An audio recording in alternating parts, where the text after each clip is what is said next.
आज मैं ये वीडियो खास एक बीजेपी के ट्वीट के ऊपर बना रहा हूँ, जो कि सुशील कुमार शिंदे जी की वो उसमें वीडियो है। और मैं डॉक्टर राहुल बाली, खबर नेशन टाइम्स से।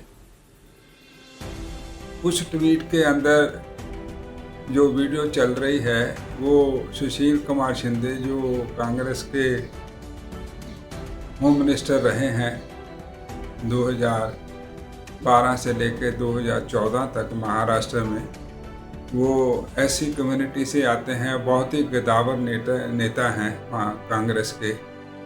उस वीडियो के अंदर उन्होंने ये एक्सेप्ट किया है कि सैफरन टेरर जो है वो वर्ड यूज़ करना गलत था। यहाँ राहुल गांधी जी सबको इकट्ठा करने की कोशिश कर रहे हैं और एक यूनाइटेड फ्रंट बना के बीजेपी को लड़ना चाहते हैं आने वाले 2027 के इलेक्शन में या 2029 के लोकसभा इलेक्शन में। लेकिन यहाँ हम देखते हैं कि उनके अपने नेता कभी कभी टाइम टू टाइम बाहर आते हैं और वो कांग्रेस की जो गलतियां हैं उसको लोगों के सामने मानते हैं। इससे कांग्रेस को बहुत सारा नुकसान होता है।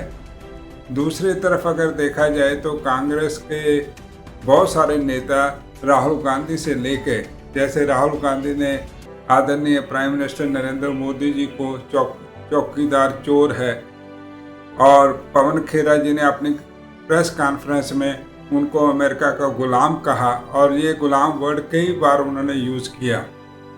अभी रिसेंटली सुब्रमण्यम स्वामी जी ने उनको पूसी कैट जो है अपने ट्वीट के अंदर लिखा है, और ये भी लिखा है कि वो डोनाल्ड ट्रंप के सामने जो है वो कांपते हैं। तो मेरा मानना है, ना मैं किसी पार्टी से हूँ, मेरा मानना है कि ये जो शब्द हैं अपने प्राइम मिनिस्टर के प्रति कांग्रेस के लीडर्स जो बार बार यूज़ करते हैं, मेरा मानना है ये गलत है। इसीलिए वो बैकफुट पे चले जाते हैं। आज कांग्रेस की ये स्थिति है कि राजस्थान के अंदर भी जो अशोक गहलोत हैं और पायलट जी हैं, उनके अंदर भी जो डिफरेंसेस आम पब्लिक को दिखाई देते हैं। दूसरी तरफ हम देखा जाए मध्य प्रदेश के अंदर कमलनाथ जी और दिग्विजय सिंह जी, वो भी जो है राहुल गांधी जी की कोई नहीं सुनाई करते हैं। तो ये जो सुशील कुमार शिंदे जी ने एक्सेप्ट किया है, ये आने वाले टाइम के अंदर जो है बीजेपी इसको यूज़ करेगी, और 2027 के इलेक्शन के लिए भी और लोकसभा इलेक्शन के लिए भी है।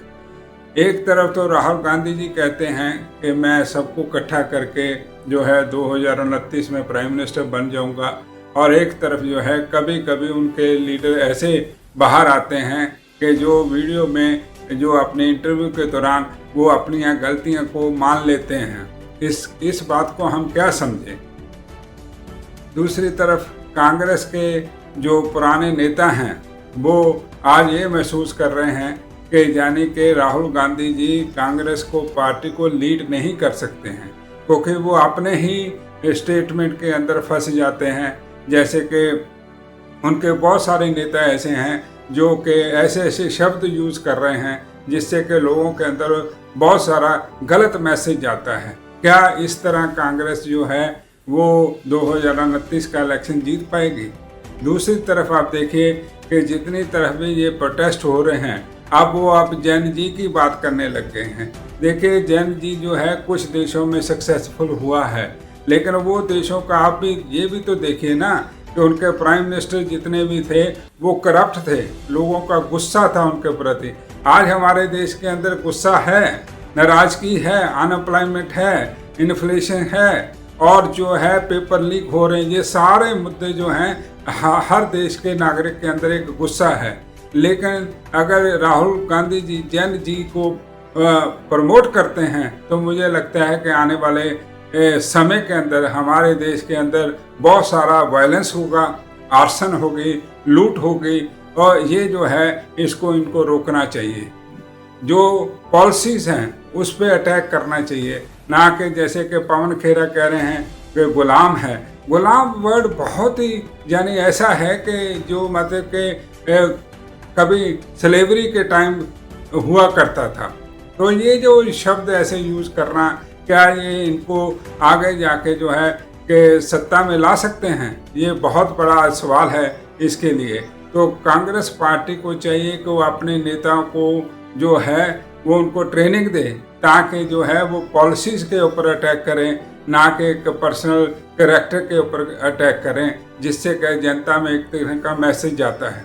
दूसरी तरफ आज जो है देश के अंदर बहुत सारा जो है गुस्सा है, क्योंकि आज हर चीज़ जो है वो महंगी होती जा रही है। तेल हो गया, डीजल हो गया, गैस हो गई और दूसरे बहुत सारी ऐसी चीज़ें हैं जो महंगी होती जा रही। उसका कहीं ना कहीं असर ये भी हो सकता है कि जो आज वार मिडल ईस्ट के अंदर चल रही है, इसकी वजह से भी हो सकता है। लेकिन फिर भी जो है बहुत सारी चीज़ें अभी जो है इन चीज़ों के अलावा बाकी जो है कंट्रोल के अंदर है। जहाँ तक हमारी इंटरनेशनल पॉलिसीज़ की बात है, जैसे कि पवन खेरा जी अक्सर अपनी बातों में कहते हैं कि जो है कि जो हमारा गुलाम है वो अमेरिका की बातें जो हैं मान रहे हैं, रशिया से तेल नहीं खरीद रहे हैं, ईरान से तेल नहीं खरीद रहे हैं, वेनेजुएला से महंगा तेल खरीद रहे हैं। देखिए ऐसा है, यहाँ इंटरनेशनल की बात करें हम, तेल तो जो है वो हमारे को सस्ता ही खरीदना पड़ेगा, तभी जाके हम अपनी जनता को वो सस्ता तेल दे पाएंगे। लेकिन क्या होता है कि इंटरनेशनल जो सिचुएशंस हैं उसको देखते हुए हम यही नहीं कह सकते कि इससे चीज़ खरीदो, उसका दबाव आ गया इसलिए हम खरीद रहे हैं। ये उनकी जो अपनी सोच है या वो ये करना चाहते हैं, जो कर रहे हैं, वो मैं समझता हूँ कि कोई ना कोई जो ऐसी सिचुएशन वार की वजह से डेवलप हो चुकी है, जिसकी वजह से उनको जो है तेल वेनेजुएला से खरीदना पड़ रहा है। यहाँ तक बात रह गई कि हमारे 3 जो है वो अमेरिकन नेवी ने मार दिए वहाँ, और ये जो है कि अमेरिका से माफ़ी मांगनी चाहिए, ये डिमांड उठ रही है। ये बिल्कुल बात ठीक है कि ये हमारे देश का कोई भी नागरिक किसी भी कंट्री के अंदर नहीं मारा जाना चाहिए, ये तो अमेरिका को इसका जवाब देना पड़ेगा। लेकिन ये है कि ये जो शब्द है गुलाम, ये जो शब्द यूज़ कर रहे हैं पवन खेरा जी, मुझे लगता है कि वो राहुल गांधी जी को और कितना खुश करेंगे। अब तो उनको राज्यसभा का नॉमिनेशन भी करवा दिया है, बन जाएंगे वो, और इससे ज़्यादा वो क्या चाहते हैं? क्या वो प्राइम मिनिस्टर बनना चाहते हैं? और एक और बात है, यहाँ राहुल गांधी जी बात कर रहे हैं कि सबको हम इकट्ठा लेके चलेंगे, जैसे टीएमसी हो गई, ये एनसीपी शरद पवार हो गई।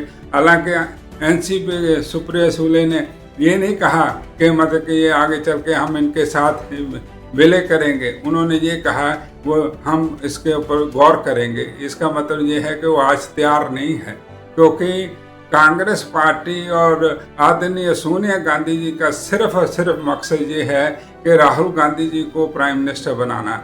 अब देखिए ना, शरद पवार जी ने या ममता जी ने या नीतीश कुमार जी ने अपनी सारी जिंदगी राजनीति में लगा दी, और आज अगर कांग्रेस चाहे, क्योंकि राहुल गांधी तो एक जूनियर पॉलिटिशियन है, अगर आज कांग्रेस चाहे कि सिर्फ और सिर्फ राहुल गांधी ही प्राइम मिनिस्टर बनना है, तो मुझे लगता है कि इन सीनियर नेता कभी भी इसको एक्सेप्ट नहीं करेंगे। बहुत सारे सीनियर नेता जो हैं कांग्रेस को छोड़ के चले गए। आज गुलाम नबी आज़ाद जी कहाँ हैं, और कई ऐसे नाम हैं जो दिखाई देते हैं कि इनके यहाँ से वो चल गए हैं।